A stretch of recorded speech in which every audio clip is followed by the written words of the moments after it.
예레미야 39장 1절에서 18절까지 말씀을 보게 됩니다. 드디어 이제 예루살렘이 이제 함락이 됩니다. 1절에 보시면 시드기야 왕의 제9년 열째 달로 되어 있고, 그때 에워싸고 치기 시작해서 2절에 제11년 넷째 달 아홉째 날에 함락됐다. 1년 6개월 정도의 기간으로 이제 공격당했다가 이제 함락을 당하게 됩니다. 3절에 보시면 바빌론의 왕의 모든 고관이 나타나 중문에 앉았다. 중문이라는 것은 예루살렘 북쪽 성벽 중간입니다. 아마 북쪽으로 이제 경사로를 지어서 침공한 게 아닌가라고 추정이 되는데요. 그리고 이제 그 고관들의 이름이 다 기록이 돼요. 넬갈 사레셀, 삼갈네부 살스킴. 넬갈 사레셀은 궁중장관이며 바벨론의 왕의 나머지 고관들도 있더라.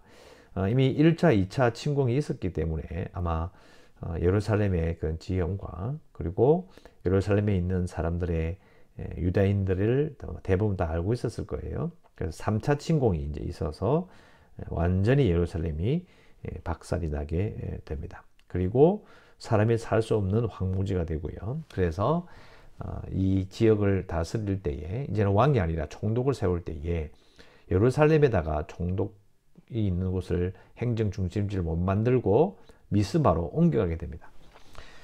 근데 오늘 나오는 이 사건은 사실 32장에 하나님께서 미리 말씀해 주셨어요.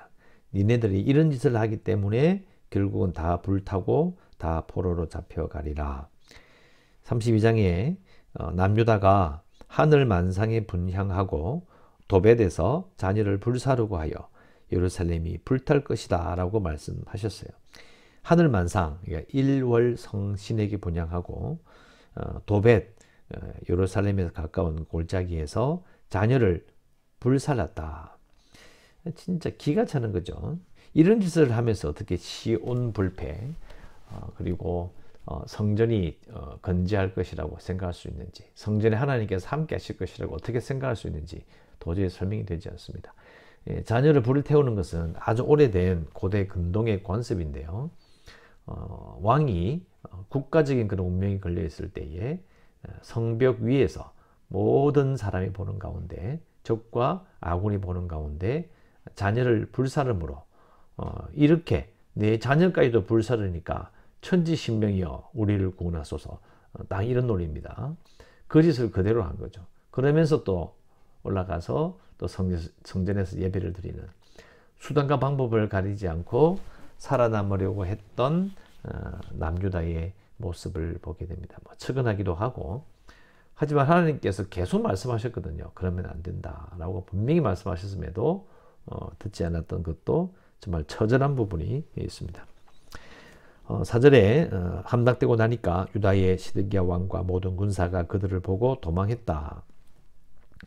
밤에 왕의 동산길을 따라 두담 샘문을 통하여 성읍을 벗어나서 아랍으로 갔더라.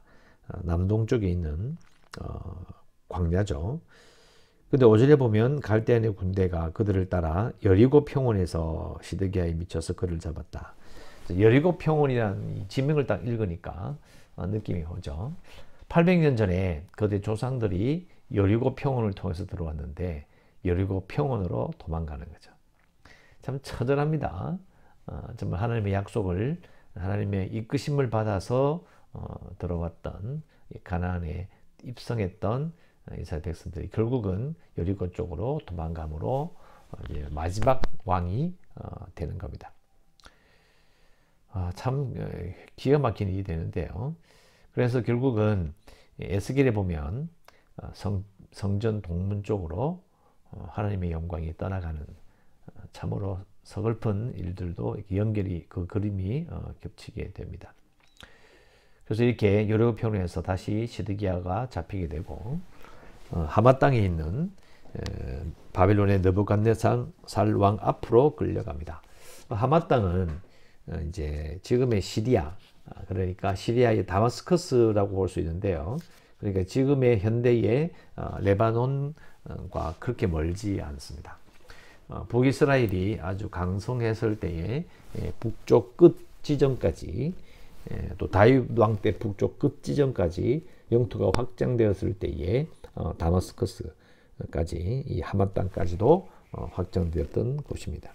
거기에서 이제 아주 비옥한 땅 그리고 강이 있는 곳이기 때문에 거기에서 아마 느부갓네살 왕이 기다리고 있었던 것으로 봅니다.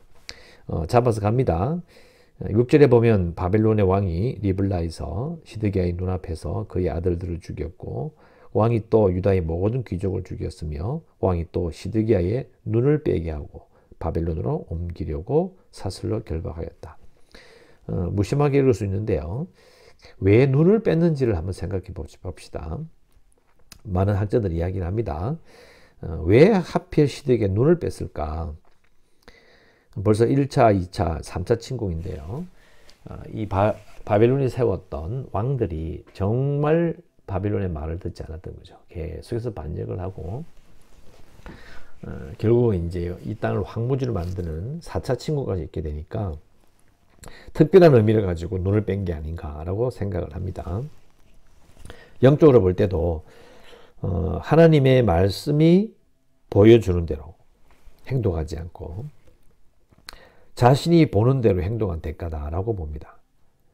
자기 눈으로 보는 거, 내 눈으로 보고 믿겠다 이거죠.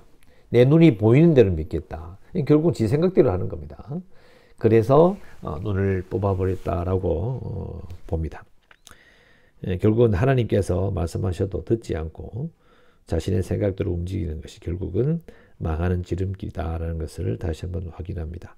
8절에 갈대아인들이 왕궁과 백성의 집을 불사르며 예루살렘 성벽을 헐었고 사령관 느부사라단이 성중에 남아있는 백성과 자기에게 항복한 자와 그 외에 남은 백성을 잡아 바벨론으로 옮겼으며 사령관 느부사라단이 아무 소유가 없는 빈민을 유다 땅에 남겨두고 그날의 포도원과 밭을 그들에게 주었더라. 예레미야 5장 28절에 살찌고 윤택하며 또 행위가 심히 악하여 자기 이익을 얻으려고 송사, 재판이죠. 곧 그와의 재판을 공정하게 하지 아니하며 빈민의 재판을 공정하게 판결하지 아니하니라는 부분이 나와요. 제가 계속 어제도 강조했듯이 공의와 인애와 의를 베풀지 않았기 때문에 정확하게 그들의 불의한 재물을 그들의 불의를 그대로 벌하시는 부분들을 기록하고 있습니다. 11절에 바빌론의 느부갓네살 왕이 예레미야에 대하여 사령관 느부사라단에게 명령하여 이르되 그를 데려다가 선대하고 해하지 말며 그가 내게 말하는 대로 행하라. 결국은 왕의 지시를 따라서 사람을 보내어 감옥들에서 예레미야를 데리고 나오고 사반의 손자 아히감의 아들 그다리에게 넘겨서 그를 집으로 데려가게 하고 그가 백성 가운데 사니라. 남아있는 가난한 자들과 함께 남게 됩니다. 아히감의 아들 그다리아는 결국은 총독으로 세우게 되죠.